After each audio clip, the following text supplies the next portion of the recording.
todos! Esse vídeo dá continuidade ao tema Genética de Populações. Nele, são apresentados os conceitos básicos necessários para o entendimento do Teorema de Hardy-Weinberg. O material suplementar a esse vídeo está no Google Drive. Acesse o Moodle da UFAC, vá em Material de Apoio e clique em Projeções.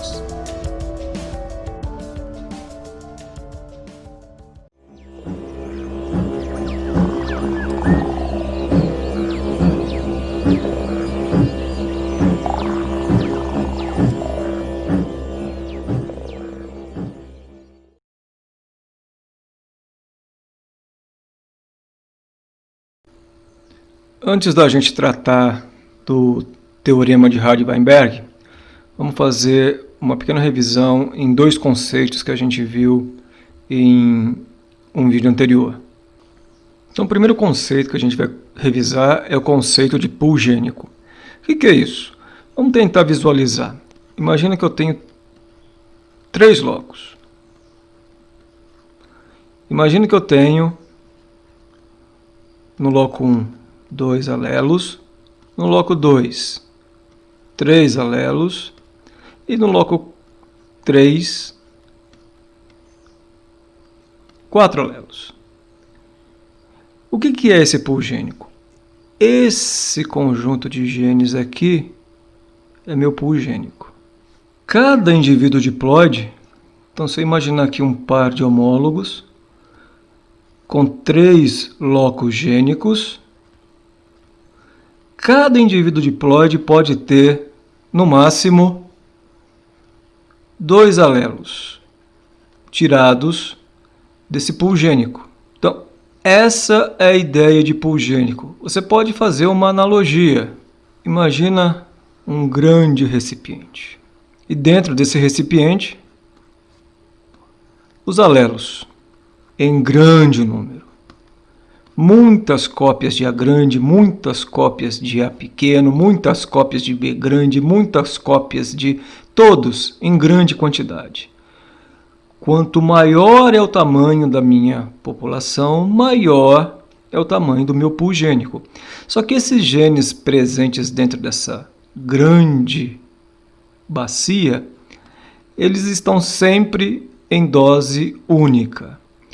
Esses genes saem daqui combinados 2 a 2 para a formação dos indivíduos.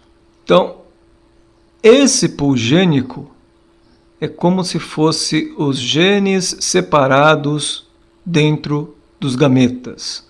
Quanto maior o número de indivíduos capazes de se reproduzir, maior é o número de gametas existentes na população, todos os gametas carregam doses únicas dos genes que compõem os indivíduos e, por consequência, maior é o meu pool gênico. Então, é como se fosse uma coleção de gametas. Esses gametas se fundem pelo processo de reprodução e formam novos indivíduos. Um pool gênico diverso, então, alelos diferentes.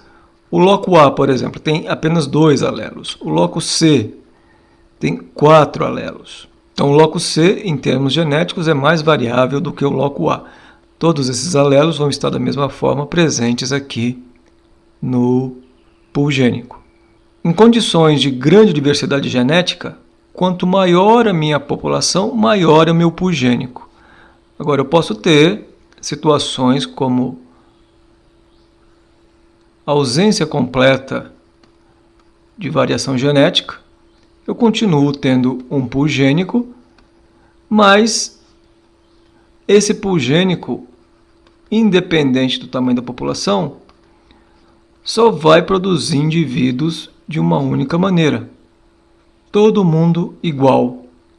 A variação genética não tem relação direta com o pool gênico. Em organismos sexuados, a variação genética existente é grande.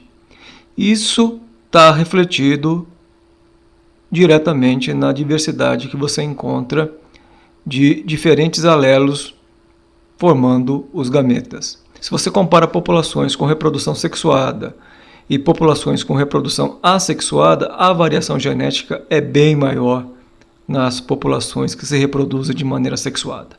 O pool gênico das populações sexuadas ele é muito mais diverso do que o pool gênico das populações que se reproduzem de forma assexuada. E é evidente que em populações sexuadas, à medida que elas, por alguma razão qualquer, diminuem o seu tamanho, isso tem reflexo direto com a redução da diversidade gênica que você encontra no pool gênico. O outro conceito que foi apresentado relacionado a frequências genotípicas e alélicas. Então, o que é essa frequência genotípica? Ela nada mais é do que uma probabilidade. Então, você tem a frequência de um genótipo qualquer em uma população, vai ser o número de indivíduos que tem aquele genótipo dividido pelo tamanho total da população. Da mesma forma, a frequência alélica, que também é uma probabilidade, a frequência alélica, por exemplo, relacionada ao alelo A, vai ser a frequência dos homozigotos para o alelo A grande, mais a metade da frequência dos heterozigotos que tem aquele alelo. Então é dessa forma que você calcula a frequência de um alelo particular dentro de uma população. Isso daqui, esse cálculo de frequência, é válido para genes autossômicos. Mas lembra que eu posso ter genes presentes em cromossomos sexuais e aí o cálculo é um pouco diferente. Então imagina que eu tenho um gene ligado ao X. Fêmeas podem ser homo ou heterozigotas. Os machos, eles são sempre hemizigotos. Como é que eu calculo a frequência alélica do gene A grande em uma população que tem machos e fêmeas, e esse gene está ligado ao cromossomo X? Nas fêmeas, o cálculo é exatamente o mesmo, não vai mudar nada. Então aqui a frequência de A grande vai ser igual à frequência de todos os indivíduos que têm o gene A grande em dose dupla, mais a metade da frequência dos heterozigotos, certo? E nos machos? Nos machos, a frequência alélica ela é igual à frequência genotípica, porque o macho tem apenas uma cópia do alelo A. Então, se eu tenho na minha população, por exemplo, 20% de machos, a frequência do alelo A ligado ao X também é de 20%. Então, nos machos, a frequência de machos para genes ligados ao X vai coincidir com a frequência alélica. Nas fêmeas, não. Nas fêmeas eu tenho que calcular porque eu tenho aqui o heterozigoto. E na população total, como é que eu faço isso? Então, aqui eu considerei fêmeas separadas de machos. Mas e a população como um todo? Como é que eu faço? Calcula isso. Eu vou chamar de 1. E calcula isso. Vou chamar de 2. E soma. Você pode utilizar uma fórmula também. Então vamos colocar isso numa fórmula só para ficar mais fácil a visualização. Então você tem um alelo ligado ao cromossomo X. A frequência dele na minha população vai ser a frequência do genótipo homozigoto para esse alelo nas fêmeas, mais a metade da frequência das fêmeas heterozigotas para esse alelo, mais a frequência dos machos hemizigotos para esse alelo. Então essa é a fórmula como eu calculo a frequência de um alelo ligado ao X. Vamos imaginar que só tem 2 alelos. A frequência do outro alelo vai ser dada da mesma forma. A frequência das fêmeas homozigotas para esse alelo, mais a metade da frequência das fêmeas heterozigotas para esse alelo, mais a frequência dos machos hemizigotos para esse alelo. Então é dessa maneira que eu calculo frequências alélicas de genes ligados ao X. Uma outra situação é quando eu tenho mais de um heterozigoto. Quando é que isso acontece? Vamos dar uma olhada. Se eu tenho 3 alelos em um loco, eu tenho então 9 possibilidades diferentes de genótipos aparecerem na progênie. E aí eu tenho 1, 2, 3, 4, 5, 6 tipos diferentes de heterozigotos. Então, entre essas 6 possibilidades de heterozigoto, metade delas é repetida. Por exemplo, eu tenho aqui a grande, a pequenolinha, e aqui ela aparece de novo, a grande, a pequenolinha. Então, como é que eu calculo a frequência do alelo A nessa situação aí? Eu tenho que considerar a frequência de todos os indivíduos que são homozigotos para esse alelo, mais a metade da frequência desse homozigoto aqui, mais a metade da frequência desse outro homozigoto aqui. Pronto. Da mesma forma, eu vou ter a frequência deste alelo aqui. Todo mundo que é homozigoto para ele, mais a metade de quem é metade da frequência de quem é heterozigoto em uma situação e metade de quem é heterozigoto na outra situação. E aí eu tenho mais um alelo.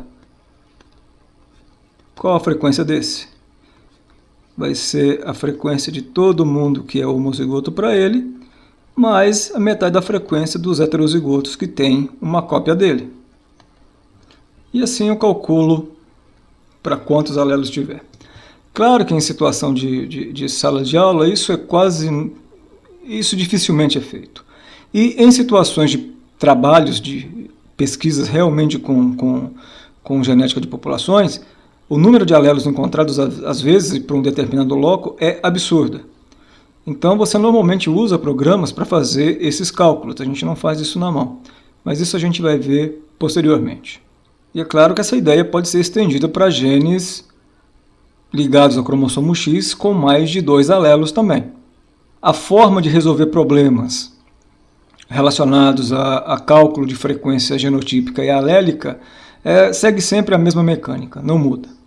Tá? Se você sabe exatamente o que é um heterozigoto, se você sabe o que é um homozigoto, se você sabe calcular uma frequência genotípica, se você sabe que com o maior número de alelos aumenta a possibilidade de você ter genótipos diferentes, então isso faz com que a mecânica fique extremamente simples.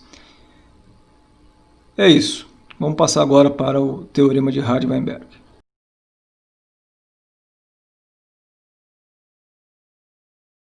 Todo o histórico sobre o teorema de Hardy-Weinberg, toda a informação teórica um pouco mais condensada, vocês têm acesso no livro do Peirce. Então eu não vou ficar repetindo aqui quais são, por exemplo, as premissas para que o teorema de Hardy-Weinberg seja de fato verificado.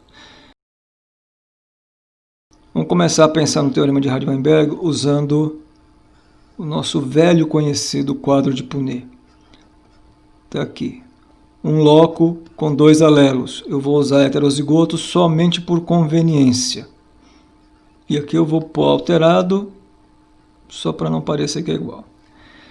Então eu tenho aqui 2 alelos, um da mãe e um outro aqui do pai. Então esses são os gametas masculinos, esses os femininos. E aqui eu tenho a F1. Já perguntei várias vezes qual a probabilidade de eu mostrar qualquer um desses genótipos na F1. Todo mundo vai responder 25%. Eu já expliquei a razão. É porque você tem um indivíduo, a meiose divide, a probabilidade desse alelo aparecer é meio, a probabilidade desse alelo aparecer nos gametas é meio. Então existe uma probabilidade igualitária dos alelos aparecerem nos gametas. Aqui você usa as regras de multiplicação e adição para encontrar as probabilidades aqui dentro. Esse genótipo é isso e isso, então é meio vezes meio. A mesma coisa para cada um deles. E se eu penso num heterozigoto, está aqui. E aqui no outro heterozigoto. Qual a probabilidade de mostrar um heterozigoto? Ele pode ser isso ou isso. É meio mais meio. Vai dar. Se você somar essas probabilidades, sempre vai dar 1. Se eu conheço a probabilidade de amostrar um heterozigoto e eu tiro de 1, eu tenho a probabilidade de amostrar um homozigoto qualquer. Tanto faz esse ou esse. E ela vai ser meio também. Essas ideias são muito importantes para a gente entender o teorema de Hardy-Weinberg. Eu vou mudar uma notação aqui. A gente estava acostumado a fazer frequência do alelo A grande, frequência do alelo A pequeno. Essa frequência do alelo A grande eu vou chamar de P. A frequência do alelo A pequeno eu vou chamar de Q. Tudo bem? Nessa situação aqui do quadro de Punnett, o que eu tenho aqui, na verdade, são frequências, não é? Aqui, esse alelo acontece com essa frequência, aqui com essa, aqui essa e aqui essa. Então, eu posso substituir no quadro os valores das frequências dos alelos pela simbologia utilizada aqui no teorema de Hardy-Weinberg. Vou até escrever aqui para a gente não ficar perdido. Hardy foi um cara e o Weinberg outro cara. Bom, o que é que eu vou ter aqui? Eu vou ter isso e isso. Então, na verdade, eu tenho isso e isso. Essa aqui é a regra da multiplicação lá da estatística. Se eu tenho P vezes P, o que eu tenho aqui, na verdade, é P ao quadrado. Não é isso? O que eu vou ter aqui? Eu tenho Q e Q. Da mesma forma, se eu tenho Q e Q, por que E, Q e Q, P e Q? É porque eu estou trabalhando com organismos diploides. Eles têm, cada diploide aqui dentro, olha, cada um deles tem 2 cópias de um mesmo gene. Isso é um gene, este é um outro gene. Q vezes Q, Q ao quadrado. E é o que eu tenho aqui. Agora aqui eu tenho isso e isso. E aqui eu tenho P e Q. Aqui eu tenho um heterozigoto, aqui eu tenho um outro heterozigoto.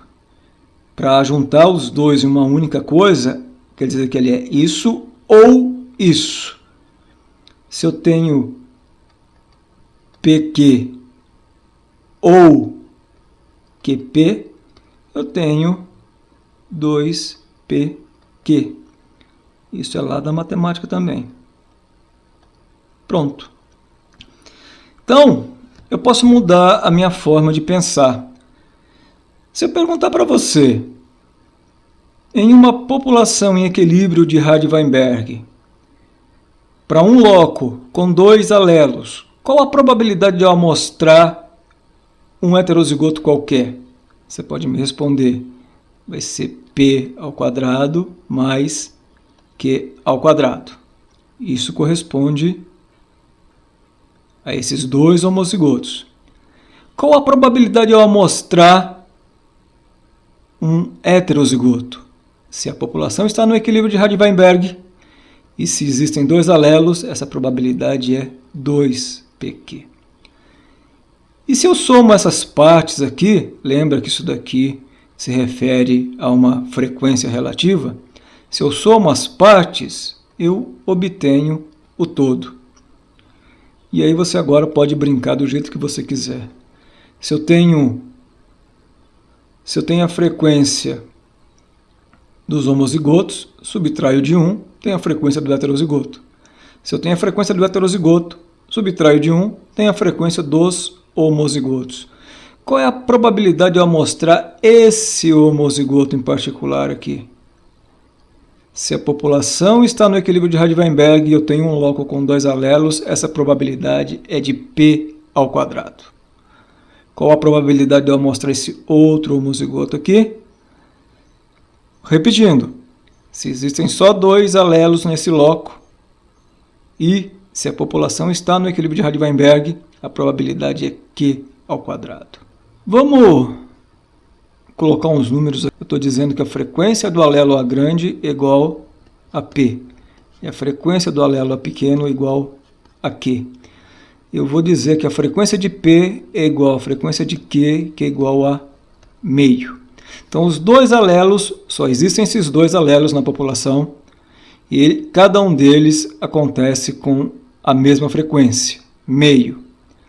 Se eu somo as duas, sempre vai dar o todo. Então, se eu tenho essa frequência de meio e essa frequência com valor meio, a soma me dá o todo. Vamos montar aquele quadro de Punnett. Eu vou pôr aqui P, a frequência dele, vou pôr Q, a frequência dele, e a mesma coisa aqui do lado. Quem é que está aqui? É isso e isso, P ao quadrado.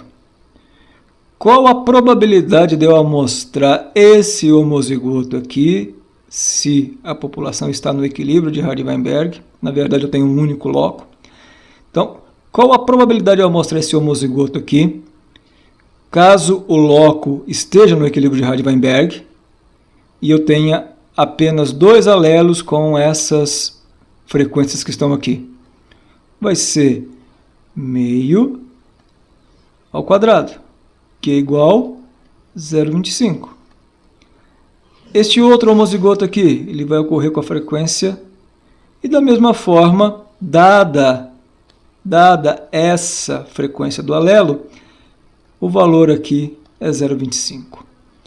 2pq, que é o heterozigoto, vai ser 2 vezes a frequência de P vezes a frequência de Q. Isso vai me dar.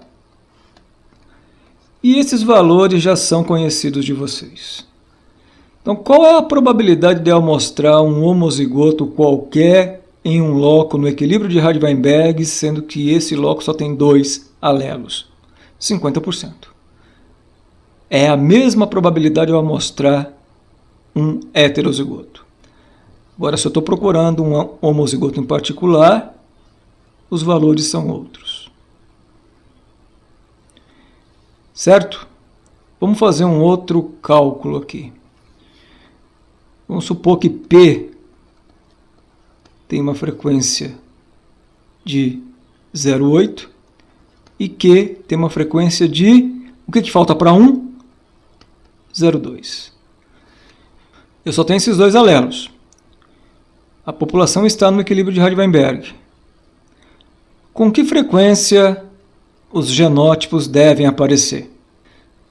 Só para a gente continuar visualizando, então eu vou ter um genótipo assim, um homozigoto, eu vou ter um genótipo heterozigoto e um outro também homozigoto. Qual a frequência desse? P ao quadrado. Ele deve aparecer na população com a frequência de P ao quadrado. Com que frequência o heterozigoto deve aparecer nessa população no equilíbrio de Hardy-Weinberg? 2pq. Com que frequência esse outro homozigoto vai aparecer? Q ao quadrado. E agora eu posso colocar valores. 0,8 ao quadrado, 0,64. Aqui, 2 vezes 0,8 vezes 0,2, 0,32. Q ao quadrado vai ser 0,2 ao quadrado, 0,04. Se eu somar essas probabilidades aqui, eu tenho todo. Qual a probabilidade de eu mostrar um homozigoto? 0,64 mais 0,04. Qual a chance, qual a probabilidade de eu mostrar um heterozigoto? 32%.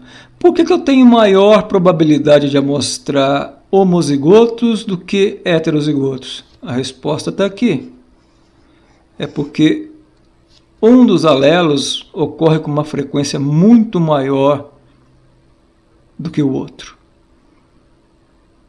Essa diferença faz com que os genótipos apareçam com frequências diferentes daquela que a gente estava acostumado a ver.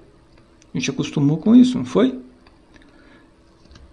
Mas se eu tenho coisas diferentes, se P é diferente de Q, eu começo a ter esse tipo de situação. Essa situação aqui, ela só ocorre quando Q é igual a P. Você só tem 50% de heterozigoto quando as frequências alélicas são iguais. Então, em um loco no equilíbrio de Hardy-Weinberg, independente do número de alelos, a frequência máxima de heterozigotos esperada vai ser obtida quando as frequências alélicas forem iguais. A partir do momento que as frequências ficam desbalanceadas, eu tenho muito mais P do que Q, ou eu tenho muito mais Q do que P, os valores, a probabilidade de encontro de heterozigoto vai sendo alterado também. E é isso que esse gráfico mostra. Se eu tenho um loco com dois alelos, aqui está representado apenas um, mas existem dois, já que eu tenho 3 genótipos possíveis. Todos os pontos que caem em cima dessas curvas são valores de frequências genotípicas esperadas de acordo com o teorema de Hardy-Weinberg. E dá uma olhada aqui o que acontece quando a frequência de P e Q é igualitária. Se eu subir aqui, e se eu vir aqui retinho, pronto. Esse ponto aqui é a frequência máxima de heterozigotos que pode ser observado em uma população no equilíbrio de Hardy-Weinberg quando há apenas 2 alelos no loco em estudo. Se eu tenho apenas um alelo, ele ocorre com frequência máxima. E o outro, evidentemente, com frequência mínima. À medida que as frequências vão sendo alteradas, começam a aparecer o heterozigoto, um dos homozigotos, e aqui o outro homozigoto. À medida que um dos homozigotos cresce, o outro diminui. Existe um valor daqui em que eles têm a mesma frequência na população. Os dois tipos de homozigoto podem ser igualmente encontrados. Quando é que isso acontece? Quando as frequências alélicas são igualitárias. E qual é o valor que ele assume? Está aqui, olha. Se você puxar o risquinho aqui, vai dar 25%. Então, esse gráfico construído de acordo com as proporções esperadas, isso é muito importante. Então, o teorema de Hardy-Weinberg calcula frequências genotípicas esperadas baseado em frequências alélicas conhecidas. E agora tem uma coisa extremamente interessante.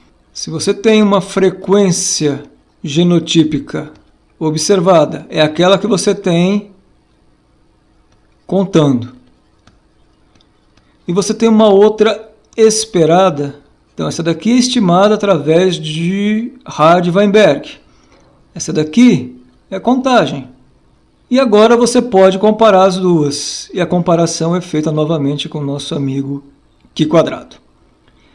Então você começa a se perguntar, será que o que eu estou observando aqui na minha população está de acordo com o esperado pelo teorema de Hardy-Weinberg? Eu tenho um modelo matemático que pode ser utilizado agora para fazer esse tipo de pergunta. A gente vai fazer essas contas no Excel, vai fazer essas contas usando um programa estatístico, mas isso é conversa com outro vídeo. Eu fico por aqui. Até mais.